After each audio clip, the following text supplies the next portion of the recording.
ನಮಸ್ತೆ ಮಕ್ಕಳೇ, ನಮ್ಮ ಸರಳ ಗಣಿತ ಜಗತ್ಗೆ ಸ್ವಾಗತ. ಈ ದಿನ ನಾವು ತರಗತಿ ಗಣಿತ ಭಾಗ 1ರಲ್ಲಿರುವಂತಹ ಅಧ್ಯಾಯ 2 ಚರಾಕ್ಷರಗಳಿರುವ ರೇಖಾತ್ಮಕ ಸಮೀಕರಣಗಳ ಜೋಡಿ. ಈ ಅಧ್ಯಾಯದಲ್ಲಿ ಅಭ್ಯಾಸ 3.3 ತೋರಿಸ್ಕೊಡ್ತಾ ಇದ್ದೀನಿ. ಈ ಅಭ್ಯಾಸ 3.3ರಲ್ಲಿ ನಾವು ಮೊದಲನೇ ಮೇನಲ್ಲಿರುವಂತಹ 6 ಪ್ರಶ್ನೆಗಳಿಗೆ ಆದೇಶ ವಿಧಾನದಲ್ಲಿ ಉತ್ತರವನ್ನು ಕೊಟ್ಟಿದ್ದೀನಿ.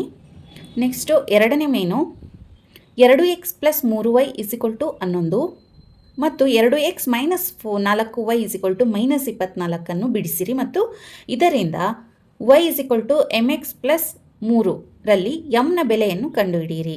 ನಾವು ಈ 2 ರೇಖಾತ್ಮಕ ಸಮೀಕರಣಗಳನ್ನು ಕೊಟ್ಟಿದ್ದಾರೆ, ಅದನ್ನು ಆದೇಶ ವಿಧಾನದಿಂದ ಇದನ್ನು ಬಿಡಿಸಿ x ಮತ್ತು yಗಳ ಬೆಲೆಯನ್ನು ಕಂಡುಹಿಡಿದಾದ ನಂತರ y = mx + 3ರಲ್ಲಿ mನ ಬೆಲೆಯನ್ನು ಕಂಡುಹಿಡಿಬೋದು. ಬನ್ನಿ ನೋಡೋಣ. ಕೊಟ್ಟಿರುವ ಸಮೀಕರಣಗಳನ್ನು ಮೊದಲು ಬರ್ಕೊಳ್ಳಿ.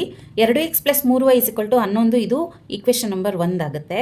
2x - 4y = -24 ಇದು ಈಕ್ವೇಷನ್ ನಂಬರ್ 2. ಇದರಲ್ಲಿ ನಾವೇನು ಮಾಡ್ತಿದ್ದೀವಿ, ಆದೇಶ ವಿಧಾನದಲ್ಲಿ ನಾವು ಈ 2 ಸಮೀಕರಣವನ್ನು ಬಿಡಿಸ್ತಾ ಇದ್ದೀವಿ. ಅದಕ್ಕೆ ನಾವೇನು ಮಾಡಬೇಕು, ಯಾವುದಾದ್ರೂ ಒಂದು ಈಕ್ವೇಷನನ್ನು ತಗೊಳ್ಳಿ. ಈ 2ರಲ್ಲಿ ಯಾವುದಾದ್ರೂ ಒಂದು ಸಮೀಕರಣವನ್ನು ತಗೊಂಡು ಗೆ ಆದೇಶ ಮಾಡ್ಕೊಳ್ಳಿ, ಇಲ್ಲ ಅಂತಂದರೆ ವೈಗೆ ಆದೇಶ ಮಾಡ್ಕೊಳ್ಳಿ. ಮೊದಲನೇ ಈಕ್ವೇಷನ್ನ ತಗೊಳ್ತಾ ಇದ್ದೀನಿ. ಇದರಲ್ಲಿ 2xನ ಇಲ್ಲೇ ಇಟ್ಕೊಳ್ಳಿ, 3yನ ಆ ಕಡೆ ಕಳಿಸಿ. 2x = 11, ಈ +3y ಈ ಕಡೆ ಬಂದರೆ -3y. x ಮಾತ್ರ ಇಟ್ಕೊಳ್ಳಿ. 11 - 3y / 2. ಇದು ಈಕ್ವೇಷನ್ ನಂಬರ್ 3 ಆಯಿತು. ನಾವೀಗ ಈಕ್ವೇಷನ್ ನಂಬರ್ 3ನಲ್ಲಿ ಅಂದರೆ ಎಕ್ಸಿಗೆ ನಾವು ಯಾವುದೋ ಒಂದು ಬೆಲೆ ಬಂದಿದೆ, ಆ ಎಕ್ಸ್ನ ಬೆಲೆಯನ್ನು ಈಕ್ವೇಷನ್ 2ರಲ್ಲಿ ಆದೇಶ ಮಾಡ್ತಾ ಇದ್ದೀವಿ. ಈಕ್ವೇಷನ್ 2ನ್ನು ತಗೊಳ್ಳಿ. ಈಕ್ವೇಷನ್ 2ರಲ್ಲಿ ಈಕ್ವೇಷನ್ 3ರಲ್ಲಿ ನಮಗೆ ಎಕ್ಸಿಗೆ ಏನು ಬೆಲೆ ಬಂದಿದೆಯೋ ಅದನ್ನು ಈ ಈಕ್ವೇಷನಲ್ಲಿ ಎಕ್ಸ್ನ ಜಾಗದಲ್ಲಿ ಆದೇಶ ಮಾಡಿ. ಏನಾಗುತ್ತೆ, 2 ಹಾಗೆ ಇರುತ್ತೆ. ಎಕ್ಸ್ ಜಾಗದಲ್ಲಿ ನಾವೇನಂತ ಬರಿಬೋದು, 11 - 3y / 2 -4y = -24 ಹಾಗೆ ಇರುತ್ತೆ. ಈಗ ನಾವು ಇಲ್ಲೇನು ಮಾಡ್ಬೋದು, ಇದರಿಂದ 2 ಭಾಗ ಆಗುತ್ತೆ. ಭಾಗ ಮಾಡಿಬಿಟ್ರೆ ಏನು ಉಳಿಯುತ್ತೆ, 11 - 3y -4y = -24. ಈಗೇನಾಯಿತು, 11 ಹಾಗೆ ಇರಲಿ.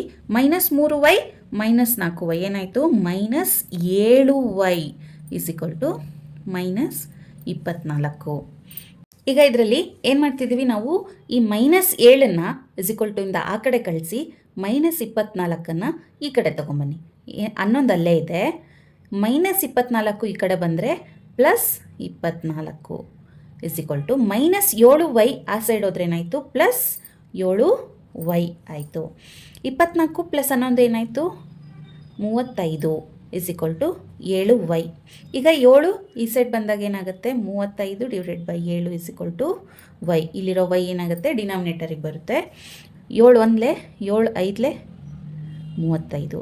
ಸೊ yನ ಬೆಲೆ ಏನು ಬಂತು, 5. ಈಗ ನಮಗೆ yನ ಬೆಲೆ ಸಿಕ್ಕಿದೆ. ಈಕ್ವೇಷನ್ 3ರಲ್ಲಿ ಏನಿದೆ, ಈಕ್ವೇಷನ್ 3 ಏನು ಹೇಳುತ್ತೆ, x = 11 - 3y / 2. ಈ ಈಕ್ವೇಷನ್ನಲ್ಲಿ ವೈನ ಜಾಗದಲ್ಲಿ ನಾವು 5ನ್ನು ಆದೇಶ ಮಾಡಿದಾಗ ಎಕ್ಸ್ನ ಬೆಲೆ ಸಿಗುತ್ತೆ. x = ಏನಾಯಿತು, 11 - 3 × y ಏನು ಬಂತು ನಮಗೆ, 5 / 2. 11 - 5 3 15 / 2.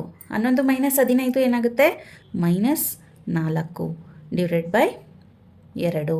ಸೊ x = ಏನು ಬಂತು, -2. ಎಕ್ಸ್ನ ಬೆಲೆ -2 ಬಂತು. ಈಗ ನಾವು ಈಕ್ವೇಷನ್ 1 ಮತ್ತು 2 ಈಕ್ವೇಷನ್ 1, 2ನ್ನು ನಾವು ಆದೇಶ ವಿಧಾನದಲ್ಲಿ ಬಿಡಿಸಿದ್ದೀವಿ. ಎಕ್ಸ್ನ ಬೆಲೆ -2, ವೈನ ಬೆಲೆ 5 ಬಂದಿದೆ. ಈಗ ನಾವೇನು ಮಾಡಬೇಕು, ಎಮ್ನ ಬೆಲೆ ಕಂಡುಹಿಡಿಬೇಕು. ಏನು, y = mx + 3 ಅಂತ ಕೊಟ್ಟಿದ್ದಾರೆ. ಇಲ್ಲಿ ನಾವು y ಮತ್ತು x ಮತ್ತು yನ ಬೆಲೆಯನ್ನು ಇದರಲ್ಲಿ ಆದೇಶ ಮಾಡಿದಾಗ ನಮಗೆ mನ ಬೆಲೆ ಸಿಗುತ್ತೆ. y ಎಷ್ಟಿದೆ, 5 m × x ಏನು, -2 + 3. Minus 2m plus 3. ಈಗ ನಾವೇನು ಮಾಡ್ತಿದ್ದೀವಿ, ಈ ಮೈನಸ್ 2mನ ಈ ಸೈಡ್ ತೊಗೊಂಬರ್ತಿದ್ದೀವಿ, ಪ್ಲಸ್ 2m ಆಗುತ್ತೆ. ಈ 5 ಆ ಕಡೆ ಕಳಿಸ್ತೀವಿ, ಏನಾಗುತ್ತೆ ಮೈನಸ್ 5 ಆಗುತ್ತೆ. 2m ಇಸ್ ಈಕ್ವಲ್ ಟು ಇದೇನಾಯಿತು 3 ಮೈನಸ್ 5 ಏನಾಯಿತು minus 2. m is equal to minus 2 divide by ಈ 2 ಕೆಳಗೆ ಬರುತ್ತೆ, 2 1 2. ಸೊ ಎಮ್ನ ಬೆಲೆ ಏನು ಬಂತು ಮೈನಸ್ 1. ಬನ್ನಿ ಮುಂದಿನ ಪ್ರಶ್ನೆಯನ್ನು ನೋಡೋಣ.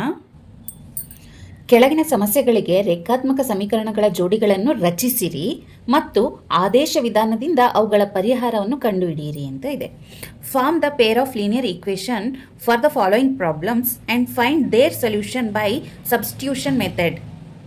ಅದರಲ್ಲಿ ಫಸ್ಟ್ ಒನ್ನು, 2 ಸಂಖ್ಯೆಗಳ ವ್ಯತ್ಯಾಸ 26 ಮತ್ತು ಒಂದು ಸಂಖ್ಯೆಯು ಇನ್ನೊಂದರ 3ರಷ್ಟಿದೆ, ಅವುಗಳನ್ನು ಕಂಡುಹಿಡಿಯಿರಿ. ಏನಿದೆ, the difference between 2 numbers is 26 and 1 number is 3 times the other. Find them. ಈಗ 2 ಸಂಖ್ಯೆಗಳ ವ್ಯತ್ಯಾಸ 26 ಆಗಿದೆ ಮತ್ತು ಒಂದು ಸಂಖ್ಯೆ ಏನಾಗಿದೆ ಅಂದರೆ ಇನ್ನೊಂದರ 3ರಷ್ಟಿದೆ. ನಾವು ಇವಾಗ ಅದಕ್ಕೆ 2 ರೇಖಾತ್ಮಕ ಸಮೀಕರಣವನ್ನು ಬರ್ಕೋಬೇಕು. ಆ ಸಂಖ್ಯೆಗಳು ಎಕ್ಸ್ ಮತ್ತು ವೈ ಆಗಿರಲಿ ಅಂತ ನಾವು ತೊಗೊತಿದ್ವಿ. ಆ 2 ಸಂಖ್ಯೆಗಳು ಅಂತ ಕೊಟ್ಟಿದ್ದಾರಲ್ವ, ಅದು ಯಾವ ಸಂಖ್ಯೆ ಅಂತ ನಮಗೆ ಗೊತ್ತಿಲ್ಲ. ಹಾಗಾಗಿ ಆ 2 ಸಂಖ್ಯೆಗಳನ್ನು ಎಕ್ಸ್ ಮತ್ತು ವೈ ಅಂತ ತೊಗೊತಿದ್ದೀವಿ.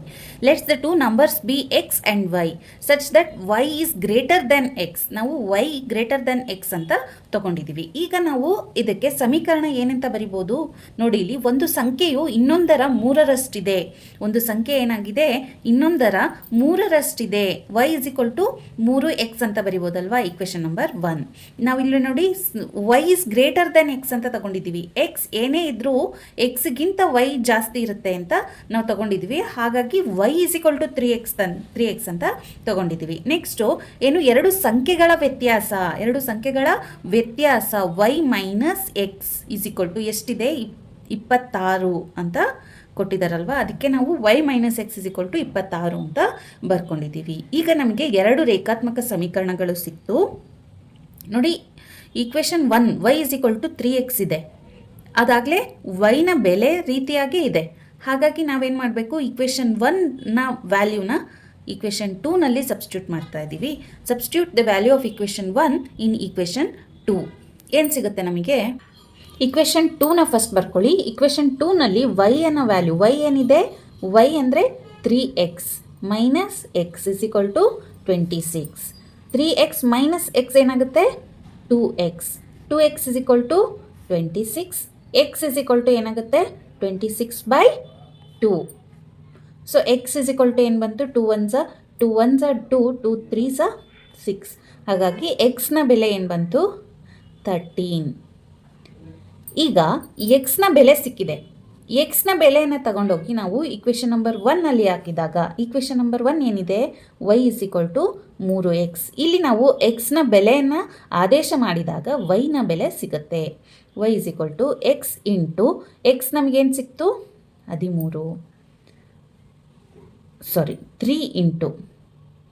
3 ಇಂಟು ಎಕ್ಸ್ನ ಪ್ಲೇಸಲ್ಲಿ 13ನ ಆದೇಶ ಮಾಡಿದ್ದೀವಿ, 13ನ ಸಬ್ಸ್ಟಿಟ್ಯೂಟ್ ಮಾಡಿದ್ದೀವಿ. Y is equal to 13 into 3 ಏನಾಗುತ್ತೆ 39. ಎಕ್ಸ್ನ ಬೆಲೆ 13, ವೈನ ಬೆಲೆ 39 ಇಷ್ಟು ಬಂದಿದೆ. ಇದರಲ್ಲೇ 2ನೇ ಕ್ವಶನ್ಗೆ ನೋಡೋಣ ಈಕ್ವೇಷನ್ಸ್ ಯಾವ ರೀತಿ ಬರುತ್ತೆ ಅಂತ. ಕ್ವಶನ್ ಏನಿದೆ, 2 ಪರಿಪೂರಕ ಕೋನಗಳಲ್ಲಿ ದೊಡ್ಡ ಕೋನವು ಚಿಕ್ಕ ಕೋನಕ್ಕಿಂತ 18 ಡಿಗ್ರಿ ಅಧಿಕವಾಗಿದೆ, ಅವುಗಳನ್ನು ಕಂಡುಹಿಡಿಯಿರಿ. 2 ಪರಿಪೂರಕ ಕೋನಗಳಲ್ಲಿ, ಪರಿಪೂರಕ ಕೋನ ಅಂತಂದರೆ ಏನು, the larger of 2 supplementary angles exceeds the similar by 18 degrees. Find them. ದೊಡ್ಡ ಕೋನವು x ಡಿಗ್ರಿ ಆಗಿರಲಿ, ಚಿಕ್ಕ ಕೋನವು y ಡಿಗ್ರಿ ಆಗಿರಲಿ. Let the larger angle be x degree and smaller angle be y degree. ಈಗ ಪರಿಪೂರಕ ಕೋನ ಸಪ್ಲಿಮೆಂಟರಿ ಆ್ಯಂಗಲ್ಸ್ ಅಂತಂದ್ರೇನು, sum of 2 angles is always 180 degree. 2 ಕೋನಗಳ ಮೊತ್ತ 180ಕ್ಕೆ ಸಮ ಆದರೆ ಆ ಎರಡು ಕೋನಗಳನ್ನು ಪರಸ್ಪರ ಪರಿಪೂರಕ ಕೋನಗಳು ಅಂತ ಕರಿತೀವಿ. ಈಗ ನಾವು ಎಕ್ಸ್ ಮತ್ತು ವೈ ಕೋನಗಳು ಪರಿಪೂರಕ ಅಂತ ತಗೊಂಡಿದ್ವಿ. ಹಾಗಾದರೆ ಎಕ್ಸ್ ಮತ್ತು ವೈಗಳು ಪರಿಪೂರಕ ಆದಾಗ x plus y is equal to 180 degree. X and ಮತ್ತು ವೈ ನಾವು ಸಪ್ಲಿಮೆಂಟರಿ ಆ್ಯಂಗಲ್ಸ್ ಅಂತ ತಗೊಂಡಿದ್ದೀವಿ ಅಂದರೆ x plus y is equal to 180 degree ಆಗುತ್ತೆ. ನೆಕ್ಸ್ಟ್ ಏನು ಕೊಟ್ಟಿದ್ದಾರೆ ಅವರು, ದೊಡ್ಡ ಕೋನವು ಚಿಕ್ಕ ಕೋನಕ್ಕಿಂತ 18 ಡಿಗ್ರಿ ಅಧಿಕವಾಗಿದೆ ಅಂತಂದರೆ ನಾವು x minus y is equal to 18 degree ಅಂತ ಬರಿಬೋದಲ್ವಾ. ದೊಡ್ಡ ಕೋನ, ಇದರಲ್ಲಿ ದೊಡ್ಡ ಕೋನ ಎಕ್ಸ್ ಆಗಿದೆ, ಚಿಕ್ಕ ಕೋನ ವೈ ಆಗಿದೆ. ಇವೆರಡರ ನಡುವಿನ ವ್ಯತ್ಯಾಸ 18. ಅಂದರೆ ಇದು ಎಷ್ಟು ಜಾಸ್ತಿ ಆಗಿದೆ, ಚಿಕ್ಕ ಕೋನಕ್ಕಿಂತ ಇದು 18 ಡಿಗ್ರಿ ಜಾಸ್ತಿ ಆಗಿದೆ ಅಂತಂದರೆ ಅದೆರಡರ ವ್ಯತ್ಯಾಸ 18 ಡಿಗ್ರಿ ಅಂತ ತಗೋಬೋದು. ಈಗ ನಮಗೆ ಎರಡು ರೇಖಾತ್ಮಕ ಸಮೀಕರಣಗಳು ಸಿಕ್ಕಿದೆ. ಇದನ್ನು ನಾವು ಈಕ್ವೇಷನ್ ನಂಬರ್ 1, ಇದನ್ನು ಈಕ್ವೇಷನ್ ನಂಬರ್ 2 ಅಂತ ಬರ್ಕೊಳ್ಳೋಣ. ನೆಕ್ಸ್ಟ್ ಈಗ ಯಾವುದಾದ್ರೂ ಒಂದು ಈಕ್ವೇಷನ್ನ ತಗೊಳ್ಳಿ. ನಾವು ಈಕ್ವೇಷನ್ 1ನ ತಗೊಳ್ತಾ ಇದ್ದೀನಿ. Equation 1 becomes x is equal to 180 degree minus y, ಅಂದರೆ ಈ ಪ್ಲಸ್ ವೈ ಆ ಕಡೆ ಹೋದಾಗ ಮೈನಸ್ ವೈ ಆಗುತ್ತೆ. ಇದು ಈಕ್ವೇಷನ್ ನಂಬರ್ 3. ಈಗ ನಾವೇನು ಮಾಡ್ತಿದ್ವಿ, ಎಕ್ಸ್ನ ವ್ಯಾಲ್ಯೂ ಏನು, 180 ಡಿಗ್ರಿ ಮೈನಸ್ ವೈ. ಈ ಎಕ್ಸ್ನ ಬೆಲೆಯನ್ನು ನಾವು ತಗೊಂಡೋಗಿ ಈಕ್ವೇಷನ್ 2ನಲ್ಲಿ ಆದೇಶ ಮಾಡ್ತಾ ಇದ್ದೀವಿ. ಈಗ ಈಕ್ವೇಷನ್ 2 ಏನಾಗುತ್ತೆ, ಈಕ್ವೇಷನ್ 2 ಏನಾಗುತ್ತೆ, x minus y is equal to 18 degree ಇದೆ ಅಲ್ವಾ. ಎಕ್ಸ್ನ ಜಾಗದಲ್ಲಿ ನಾವು ಈ ಬೆಲೆಯನ್ನು ಆದೇಶ ಮಾಡ್ತಾ ಇದ್ದೀವಿ. 180 degree minus y is equal to 18 degree ಹಾಗೆ ಇರುತ್ತೆ. ಮೈನಸ್ ವೈ ಏನಾಯಿತು, minus 2y is equal to 18 degree. ಈಗ ನಾವು ಈ ಮೈನಸ್ 2yನ ಆ ಸೈಡ್ ಕಳಿಸ್ತಾ ಇದ್ದೀವಿ. ಏನಾಯಿತು, 180 ಡಿಗ್ರಿ ಈ 18 ಡಿಗ್ರಿ ಕಡೆ ಬಂದಾಗ minus 18 degree is equal to plus 2y. 180 minus 18 ಏನಾಯಿತು, ಇದು 162 degree is equal to 2y. ಹಾಗಾಗಿ y ಈಸ್ ಈಕ್ವಲ್ ಟು ಏನಾಯಿತು, 162 ಡಿವೈಡೆಡ್ ಬೈ 2. ಇದನ್ನು 2 ಇಂದ ಡಿವೈಡ್ ಮಾಡಿ. 2 8 16, 2 1 2. ಹಾಗಾಗಿ ವೈನ ಬೆಲೆ ಏನು ಬಂತು, 81 ಡಿಗ್ರಿ. ವೈನ ಬೆಲೆ ಏನು ಬಂದಿದೆ, 81 ಡಿಗ್ರಿ ಬಂದಿದೆ. ಈಗ ನಾವು ವೈನ ಬೆಲೆಯನ್ನು ಈಕ್ವೇಷನ್ 3ರಲ್ಲಿ ಆದೇಶ ಮಾಡ್ತಾ ಇದ್ದೀವಿ. ಈಕ್ವೇಷನ್ 3 ಏನಿದೆ, x is equal to 180 degree minus y ಇದೆ. ಇಲ್ಲಿ ನಾವು ವೈನ ಬೆಲೆಯನ್ನು ಆದೇಶ ಮಾಡಿದಾಗ ಎಕ್ಸಿಗೆ ಬೆಲೆ ಸಿಗುತ್ತೆ 180 ಡಿಗ್ರಿ ಮೈನಸ್ ವೈ ಏನು ಬಂತು ನಮಗೆ, 81 degree. X is equal to ಏನು ಬಂತು, 99 ಡಿಗ್ರಿ. ಈಗ ಎಕ್ಸ್ 99 ಡಿಗ್ರಿ, ವೈ 81 ಡಿಗ್ರಿ ಬಂದಿದೆ. ಇದರಲ್ಲಿ 3ನೇ ಕ್ವಶನ್ ಏನಿದೆ, ಕ್ರಿಕೆಟ್ ತಂಡವೊಂದರ ತರಬೇತಿಗಾರ್ತಿಯು 7 ಬ್ಯಾಟ್ಗಳು ಮತ್ತು 6 ಚೆಂಡುಗಳನ್ನು 1800ಕ್ಕೆ ಕೊಳ್ಳುತ್ತಾಳೆ.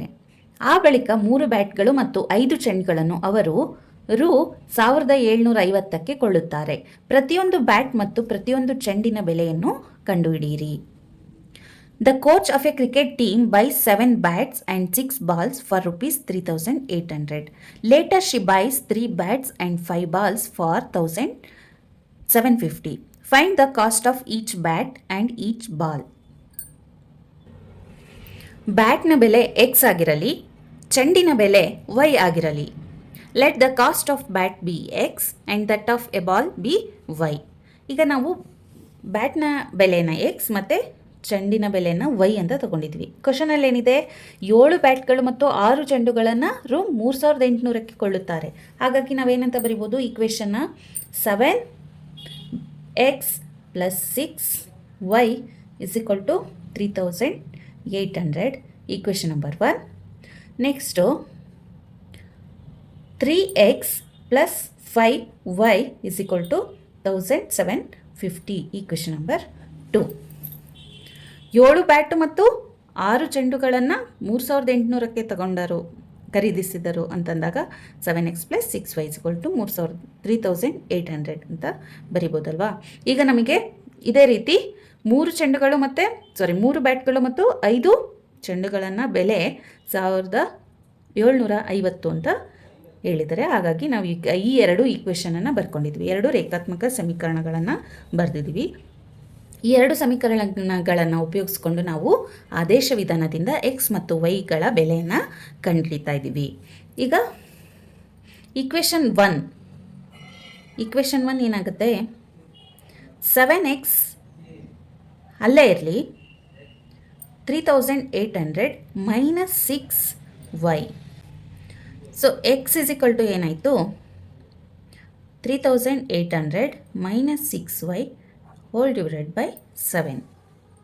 ಇದು ಈಕ್ವೇಷನ್ ನಂಬರ್ 3. ಈಕ್ವೇಷನ್ ನಂಬರ್ 3 ಅಂದರೆ ಎಕ್ಸ್ನ ಬೆಲೆಯನ್ನು ನಾವು ಈಕ್ವೇಷನ್ 2ರಲ್ಲಿ ಆದೇಶ ಮಾಡ್ತಾ ಇದ್ದೀವಿ. ಈಕ್ವೇಷನ್ 2 ಏನಿದೆ, 3x ಇದೆ.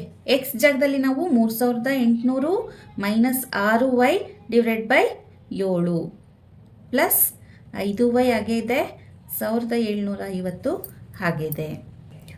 3800 into 3 11400 minus 6 18y divided by 7 ಹಾಗೆ ಇದೆ, plus 5y is equal to 1750.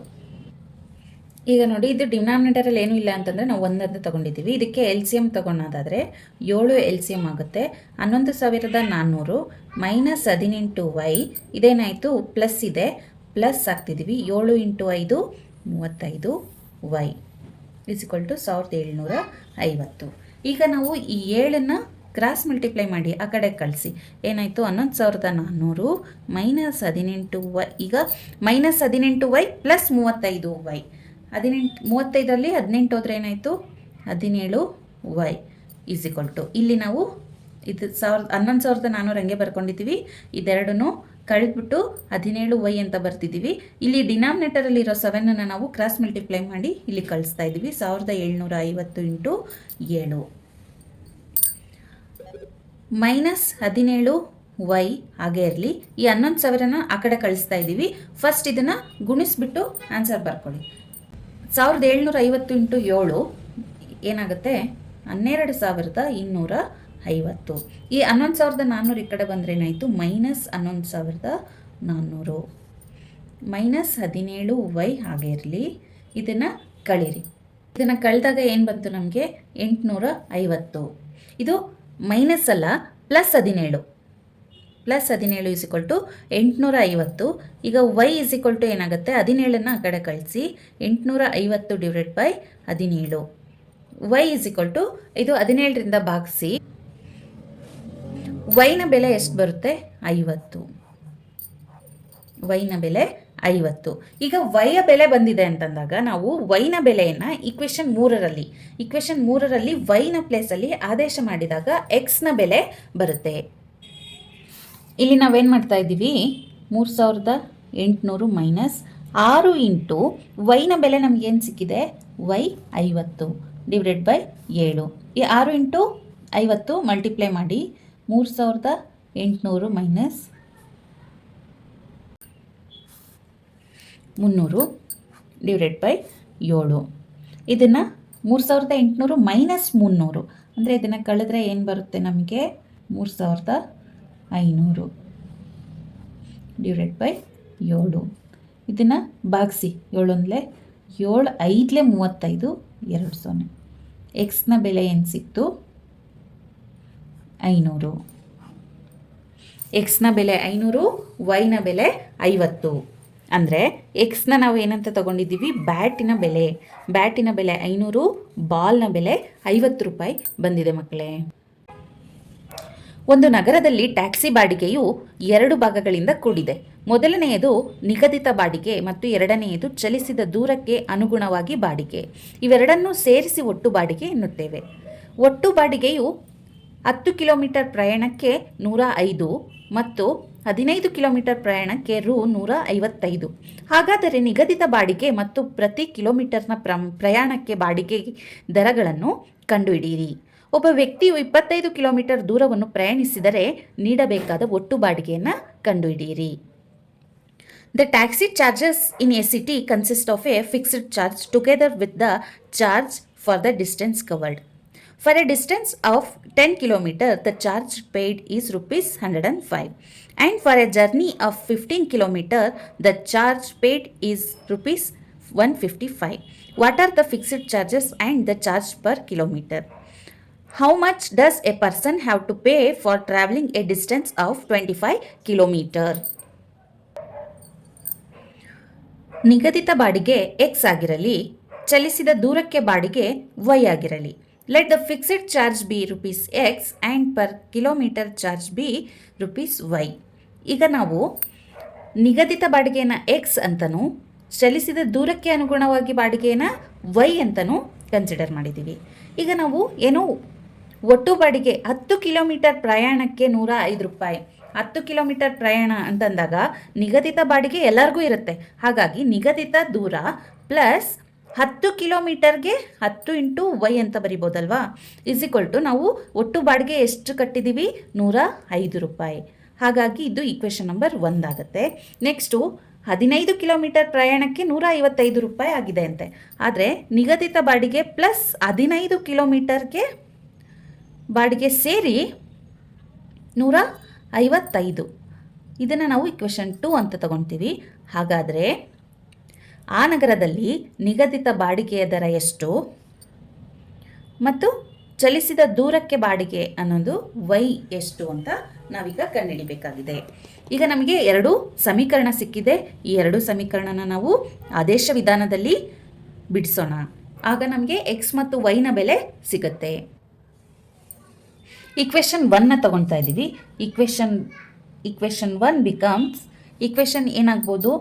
ಎಕ್ಸ್ನ ಇಟ್ಕೊಳ್ಳೋಣ, ವೈನ ಆ ಕಡೆ ಕಳಿಸೋಣ. ಏನಾಗುತ್ತೆ? X = 105 minus 10 y. ಇದು ಈಕ್ವೇಷನ್ ನಂಬರ್ 3. ಈಗ ನಮಗೆ ಈಕ್ವೇಷನ್ 3ರಲ್ಲಿ ಎಕ್ಸಿಗೆ ಒಂದು ಬೆಲೆ ಸಿಕ್ಕಿದೆ. ಆ ಬೆಲೆಯನ್ನು ತಗೊಂಡೋಗಿ ನಾವು ಈಕ್ವೇಷನ್ 2ರಲ್ಲಿ ಸಬ್ಸ್ಟಿಟ್ಯೂಟ್ ಮಾಡ್ತೀವಿ. ಈಕ್ವೇಷನ್ 2ರಲ್ಲಿ ಆದೇಶ ಮಾಡ್ತೀವಿ. ಆಗ ಈಕ್ವೇಷನ್ 2 ಏನಾಗುತ್ತೆ? ಈಕ್ವೇಷನ್ 2 ಬಿಕಮ್ಸ್, ಈಕ್ವೇಷನ್ 2ನಲ್ಲಿ ಎಕ್ಸ್ನ ಪ್ಲೇಸಲ್ಲಿ ನಾವು ಇದನ್ನು ಸಬ್ಸ್ಟಿಟ್ಯೂಟ್ ಮಾಡ್ತಿದ್ದೀವಿ. ಎಕ್ಸ್ ಅಂತಂದರೆ 105 ಮೈನಸ್ 10 ವೈ ಪ್ಲಸ್ 15 ವೈ = 155. 105 ಹಾಗೆ ಇರಲಿ. 10 ಪ್ಲಸ್ ಮೈನಸ್ 10 ಪ್ಲಸ್ 15 ಏನಾಗುತ್ತೆ? Plus 5 y = 155. ಈಗ 5 ವೈ ಇಲ್ಲೇ ಇಟ್ಕೊಳ್ಳೋಣ. 155, ಈ 105 ಈ ಕಡೆ ಕಳಿಸಿದ್ರೆ ಏನಾಯಿತು? ಮೈನಸ್ 105. 5 ವೈ ಏನಾಯಿತು? 155 ಮೈನಸ್ 110 ಏನಾಗುತ್ತೆ? 50. y = 50/5. 5 1s 5 10s. y = 10. ಈಗ ನಮಗೆ ವೈನ ಬೆಲೆ 10 ಸಿಕ್ಕಿದೆ. ಆ ವೈನ ಬೆಲೆಯನ್ನು ನಾವು ಈಕ್ವೇಷನ್ 3ರಲ್ಲಿ, ಈಕ್ವೇಷನ್ 3 ಏನಿದೆ? X = 105 minus 10 y. ಇದರಲ್ಲಿ ವೈನ ಜಾಗದಲ್ಲಿ ನಾವು 10ನ ಸಬ್ಸ್ಟಿಟ್ಯೂಟ್ ಮಾಡ್ತೀವಿ. ಆಗ ನಮಗೆ ಎಕ್ಸ್ನ ಬೆಲೆ ಸಿಗುತ್ತೆ. ಈಕ್ವೇಷನ್ 3 ಬರ್ಕೊಂಡಿದ್ದೀವಿ. ಎಕ್ಸ್ = 105 ಮೈನಸ್ 10 ಇಂಟು ವೈನ ಬೆಲೆ ಏನು ಸಿಕ್ಕಿದೆ ನಮಗೆ? 10. X = 105 minus 10 into 10 100. ಹಾಗಾಗಿ ಎಕ್ಸ್ನ ಬೆಲೆ ಏನು ಬಂತು? 105 ಮೈನಸ್ 100 5. ಎಕ್ಸ್ನ ಬೆಲೆ 5. ನಿಗದಿತ ಬೆಲೆ ಏನು ಬಂತು ನಮಗೆ? 5 ಬಂದಿದೆ. ಪ್ರತಿ ಕಿಲೋಮೀಟರ್ಗೆ ಬೆಲೆ ಎಷ್ಟು? 10 ರೂಪಾಯಿ ಬಂದಿದೆ. ಈಗ ನಾವು 25 ಕಿಲೋಮೀಟರ್ ದೂರವನ್ನು ಚಲಿಸಬೇಕಾದರೆ, 25 ಕಿಲೋಮೀಟರ್ಗೆ ಅಂತಂದಾಗ ನಾವು ನಿಗದಿತ ಬೆಲೆ ಪ್ಲಸ್ 25 ಕಿಲೋಮೀಟರ್ಗೆ ಬೆಲೆ ಎಷ್ಟು ಅಂತ ಕಂಡುಹಿಡಿಬೇಕಾಗಿರೋದಲ್ವಾ. ಈಗ ನಾವೇನು ಎಕ್ಸ್ನ ಬೆಲೆ ಗೊತ್ತಿದೆ 5 ಪ್ಲಸ್ 25 ಇಂಟು ವೈ ಎಷ್ಟು? 10. 5 ಪ್ಲಸ್ 250. ಇದೇನು? 255. ಹಾಗಾಗಿ 25 ಕಿಲೋಮೀಟರ್, ಒಬ್ಬ ವ್ಯಕ್ತಿ 25 ಕಿಲೋಮೀಟರ್ ದೂರ ಪ್ರಯಾಣಿಸಿದ್ದಾನೆ ಅಂತಂದರೆ ಆ ವ್ಯಕ್ತಿ 255 ರೂಪಾಯಿಯನ್ನು ಬಾಡಿಗೆಯನ್ನು ಕೊಡಬೇಕಾಗಿದೆ. ಬನ್ನಿ ಮುಂದಿನ ಪ್ರಶ್ನೆಯನ್ನು ನೋಡೋಣ. ಒಂದು ಭಿನ್ನರಾಶಿಯು ಅಂಶ ಮತ್ತು ಛೇದಗಳೆರಡಕ್ಕೂ ಎರಡನ್ನು ಸೇರಿಸಿದರೆ ಆ ಭಿನ್ನರಾಶಿಯು 9/11 ಆಗುತ್ತದೆ. ಅದೇ ಅಂಶ ಮತ್ತು ಛೇದಗಳೆರಡಕ್ಕೂ 3 ಸೇರಿಸಿದರೆ ಅದು 5/11 ಆಗುತ್ತದೆ. ಆ ಭಿನ್ನರಾಶಿಯನ್ನು ಕಂಡುಹಿಡಿಯಿರಿ. A fraction becomes 9/11 if 2 is added to both the numerator and the denominator. If 3 is added to both the numerator and denominator, it becomes 5/6. Find the fraction. ಆ ಭಿನ್ನರಾಶಿಯು x/y ಆಗಿರಲಿ. Let the fraction B x/y. ಈಗ ಈ ಪ್ರಶ್ನೆಗೆ ಬಂದಾಗ ನೋಡಿ, ಅಂಶ ಮತ್ತು ಛೇದಕ್ಕೆ ಎರಡನ್ನು ಸೇರಿಸಿದರೆ ನಾವು ಆ ಭಿನ್ನರಾಶಿನ x/y ಅಂತ ತಗೊಂಡಿದ್ದೀವಿ. ಆ ಭಿನ್ನರಾಶಿಗೆ ಅಂಶ ಮತ್ತು ಛೇದಗಳೆರಡಕ್ಕೂ ಎರಡನ್ನು ಸೇರಿಸಿದರೆ, ಅಂದರೆ ಅಂಶಕ್ಕೆ 2 ಛೇದಕ್ಕೆ 2 ಸೇರಿಸಿದರೆ ಆ ಭಿನ್ನರಾಶಿ 9/11 ಆಗುತ್ತೆ. ಅದೇ ಭಿನ್ನರಾಶಿಗೆ ಅಂಶಕ್ಕೆ 3 ಛೇದಕ್ಕೆ 3 ಸೇರಿಸಿದಾಗ ಆ ಭಿನ್ನರಾಶಿ 5/6 ಆಗುತ್ತೆ. ಈ ಥರ ಬರ್ಕೊಂಡಿದ್ದೀವಿ. ಈಗ ನಾವು ಇದನ್ನು ಕ್ರಾಸ್ ಮಲ್ಟಿಪ್ಲೈ ಮಾಡ್ಕೊಳ್ಳಿ. ಕ್ರಾಸ್ ಮಲ್ಟಿಪ್ಲೈ ಮಾಡಿಕೊಂಡ್ರೆ 9 ಇಲ್ಲಿ ಬರುತ್ತೆ, ನೆಕ್ಸ್ಟು 11 ಇಲ್ಲಿ ಬರುತ್ತೆ. 11 ಇಂಟು x + 2 = 9 ಇಂಟು y + 2 ಏನಾಯಿತು? 11x + 22 = 9y + 18. ಇದನ್ನೇನಾಯಿತು? ಎಲ್ಲ ಒಂದು ಸೈಡ್ ತೊಗೊಂಬನ್ನಿ. 11x - 9y + 22 - 18. 22 - 18 ಏನಾಗುತ್ತೆ? ಇದು 11x - 9y 4 = 0. ಈ 4 ಇಲ್ಲಿ ಬೇಡ, ಆಚೆನೆ ಕಳಿಸ್ಬಿಡಿ. 11x - 9y = -4. ಇದು ಈಕ್ವೇಷನ್ ನಂಬರ್ 1. ಅದೇ ರೀತಿ ಈ ಈಕ್ವೇಷನನ್ನು ಕ್ರಾಸ್ ಮಲ್ಟಿಪ್ಲೈ ಮಾಡಿ. ಏನಾಗುತ್ತೆ? 6 ಇಂಟು x + 3 = 5 ಇಂಟು y + 3. ಏನಾಯಿತು? 6x + 18 = 5y + 15. ಈಗ 6x ಅಲ್ಲ ಇರಲಿ, 5y ಕಡೆ ಬರಲಿ. -5y = 15 ಅಲ್ಲೇ ಇರಲಿ. ಈ 18 ಆ ಕಡೆ ಹೋಗಲಿ. 15 - 18 ಏನಾಯಿತು? 6x - 5y = -3. ಇದು ಈಕ್ವೇಷನ್ ನಂಬರ್ 2. ಈಗ ನಮಗೆ ರೇಖಾತ್ಮಕ ಸಮೀಕರಣಗಳು ಸಿಕ್ಕಿದೆ. 11x - 9y = -4, 6x - 5y = -3. ಈ ಎರಡು ರೇಖಾತ್ಮಕ ಸಮೀಕರಣಗಳನ್ನು ನಾವು ಆದೇಶ ವಿಧಾನದಲ್ಲಿ ಬಿಡಿಸೋಣ. ಈಕ್ವೇಷನ್ 1 ಏನಾಗುತ್ತೆ? 11x ಇಟ್ಕೊಳ್ಳಿ. ಏನಾಯಿತು? -9y -9y ಆ ಕಡೆ ಹೋದಾಗ +9y ಆಗುತ್ತೆ. ಅಲ್ಲಿ -4 ಇದೆ. ಈಗ ನಾವು ಎಕ್ಸ್ನ ಇಟ್ಕೊಳ್ತೀವಿ, 11ನ ಈ ಕಡೆ ಕಳಿಸಿ. 9y - 4 / 11. ಇದು ಈಕ್ವೇಷನ್ ನಂಬರ್ 3. ಈಗ ಈಕ್ವೇಷನ್ ನಂಬರ್ 3ರಲ್ಲಿ ಸಿಕ್ಕಿರೋದನ್ನು ನಾವು ಈಕ್ವೇಷನ್ 2ರಲ್ಲಿ ಆದೇಶ ಮಾಡ್ತಿದ್ದೀವಿ. ಈಕ್ವೇಷನ್ 2 ಏನಿದೆ? Equation number 2. ಇದರಲ್ಲಿ ಎಕ್ಸ್ನ ಪ್ಲೇಸಲ್ಲಿ ನಾವು ಇದನ್ನು ಆದೇಶ ಮಾಡ್ತಾ ಇದ್ದೀವಿ. ಏನಾಯಿತು? 6 ಹಂಗೆ ಇದೆ. 9y - 4 / 11 -5y = -3. ಈಗ ಇದು 6ರಿಂದ ಮಲ್ಟಿಪ್ಲೈ ಮಾಡಿ. 6 × 9 54y - 6 × 4 6 × 4 / 11 ಹಾಗೆ ಇದೆ. -5y = -3. ಇದಕ್ಕೆ ಇಲ್ಲಿ ಡಿನಾಮಿನೇಟರಲ್ಲಿ 1 ಇದೆ ಅಂತ ತಗೊಳ್ಳೋಣ. LCM ತೆಗೆದ್ರೆ ಏನಾಯಿತು? 54y - 24 11 × 5 -55y ಡಿನಾಮಿನೇಟರಲ್ಲಿ 11 = -3. ಈಗ ಏನಾಯಿತು? ಈ 11ನ ಓರೆ ಗುಣಾಕಾರ ಮಾಡಿ, ಕ್ರಾಸ್ ಮಲ್ಟಿಪ್ಲೈ ಮಾಡಿ ಆ ಕಡೆ ಕಳಿಸ್ಬಿಡಿ. 54y - 55y ಏನಾಯಿತು? y -y ಇಲ್ಲಿರೋ 24 ಹಾಗೇ ಇದೆ. ಈಗ ನಾವು ಈ 11ನ ಓರೆ ಗುಣಾಕಾರ ಮಾಡಿ ಆ ಕಡೆ ಕಳಿಸಿದಾಗ ಏನಾಯಿತು? -33 ಆಗಿದೆ. ಈ 24ನ ಆ ಕಡೆ ಕಳಿಸ್ಬಿಡಿ. -y = ಮೈನಸ್ 33 ಮೈನಸ್ 24 ಈ ಕಡೆ ಬಂದಾಗ plus 24 minus y is equal to minus 9 33 minus 33 plus 24 ಏನಾಗುತ್ತೆ ಮೈನಸ್ 9 ಆಗುತ್ತೆ. ಹಾಗಾಗಿ y is equal to plus 9. ವೈನ ಬೆಲೆ ಸಿಕ್ಕಿದೆ. ಈಗ ನಾವು ಈ ವೈನ ಬೆಲೆಯನ್ನು ಎಕ್ಸ್ನಲ್ಲಿ ಆದೇಶ ಮಾಡೋಣ. X is equal to 9 into y ಅಂದರೆ ನಮಗೆ 9 ಸಿಕ್ಕಿದೆ, minus 4 divided by 11.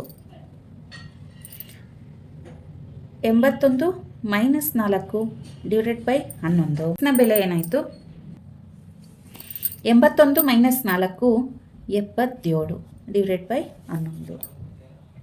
X is equal to ಏನು ಬಂತು? 7. ಅಂದರೆ ಇಲ್ಲಿ ಅಂಶ 7 ಛೇದ 9. ಆ ಭಿನ್ನರಾಶಿ ಏನಾಗಿರುತ್ತೆ? ಈಗ ನಮಗೆ ಬೇಕಾಗಿರುವಂಥ ಭಿನ್ನರಾಶಿ ಏನು ಬಂತು? 7/9. ಈಗ ಈ ಅಭ್ಯಾಸ 3.3ರಲ್ಲಿ ಇಷ್ಟು ಪ್ರಶ್ನೆಗಳಿಗೆ ಉತ್ತರವನ್ನು ಕೊಟ್ಟಿದ್ದೀನಿ. ನನ್ನ ಕ್ಲಾಸ್ ನಿಮಗೆ ಇಷ್ಟ ಆಗಿದ್ದರೆ ದಯವಿಟ್ಟು ನನ್ನ ವಿಡಿಯೋಗೆ ಲೈಕ್ ಮಾಡಿ, ನಿಮ್ಮ ಫ್ರೆಂಡ್ಸ್ಗೆಲ್ಲ ಈ ವಿಡಿಯೋನ ಶೇರ್ ಮಾಡಿ, ದಯವಿಟ್ಟು ನನ್ನ ಚಾನಲ್ನ ಸಬ್ಸ್ಕ್ರೈಬ್ ಮಾಡ್ಕೊಳ್ಳಿ. ಧನ್ಯವಾದಗಳು.